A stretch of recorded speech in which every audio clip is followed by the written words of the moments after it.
So what I'm getting is that your inner child might have been getting really triggered, really activated recently, where there's just a lot of things just coming up in your face regarding, I just feel like, just like I said, re-triggered from things that have happened in the past, things that are reminding you of the negative things that have happened in your childhood. And I'm getting that this is intentional for this period of time for you, that this was, rather important that you go through this and that you work your way through this. I'm getting like organized conflict with this Five of Wands, but with it being in reverse, I feel like how we're playing into this organized conflict, like it almost feels as though you're manifesting this forth for you. You're bringing forth this because of the energy now we're putting into this.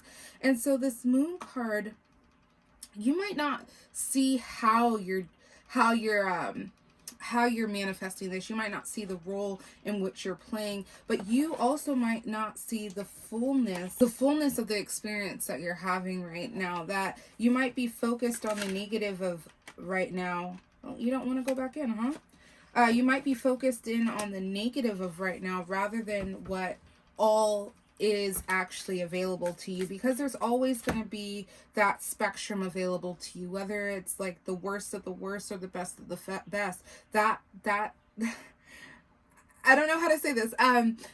It's as though that those two polar opposites will always exist for you, and it's up to you to find out where at on that energetic spectrum you actually want to be in. And that's what your inner child is saying right now. Yes, this stuff is coming up for us. Yes, that this is causing a lot of unwanted things in our life right now, but you have a lot more control in this situation if you give that inner child some attention. So while I was shuffling, the Three of Swords came out here. That there's quite a bit that's coming up for you, and it's something that we don't want to look at right now because of the pain that it brings, because of the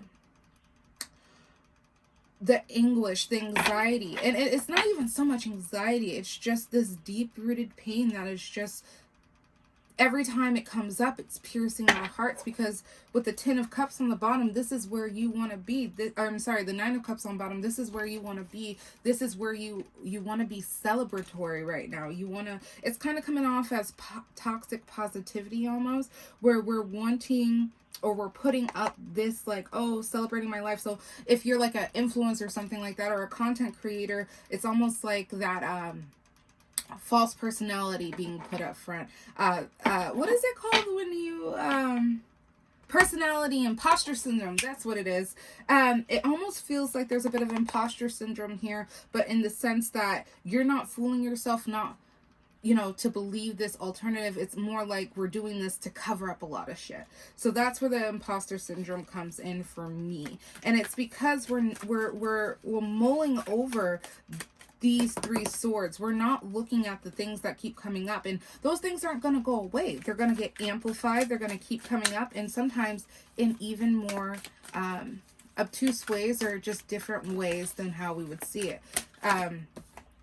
So yeah, next coming out is the Two of Pentacles and the Empress, and I'm going to take both of them.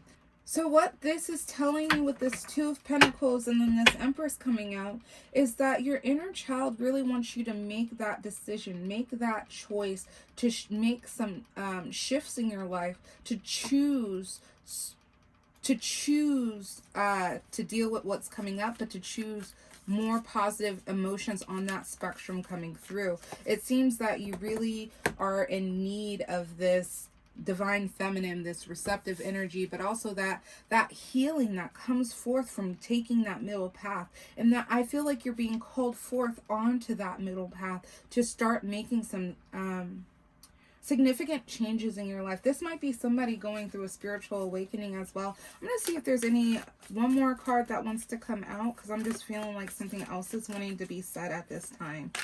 So yeah, we need to make these changes, because in the long run, this is going to keep you from certain opportunities here. It's going to separate you from what it is that you're going to want to create later on. It's something about how we're looking at life, you see how like this is held up, kind of like how you look through a little thing, like you're looking through a thing.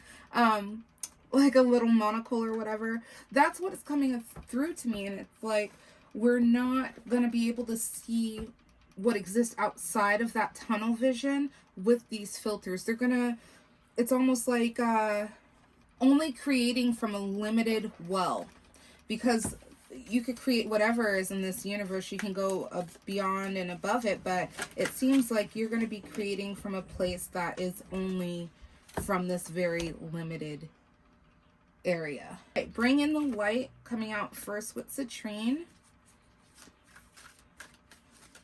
So that's taking me back to this Empress energy right down here. This bring in the light. I'm gonna move this over here. This bring in the light is giving me that we need to be giving ourselves more of this nurturing, loving energy. You've got to take care of your inner child here, and they're screaming out that they need something. You need to be able to give that to them, because nobody else is going to give it to them. If you're an adult and it's something that your parents going to give you when you're a child, you're going to have to figure out how to give yourself that. And that's part of bringing in the light as these things come up, whether you release them or you choose to do that work or not. You've got to fill that void that has been created with something that is positive. You've got to illuminate areas of your shadow. That's what's happening. Illumination of areas of your shadows is also happening, so that you can pinpoint what it is that's really piercing your heart.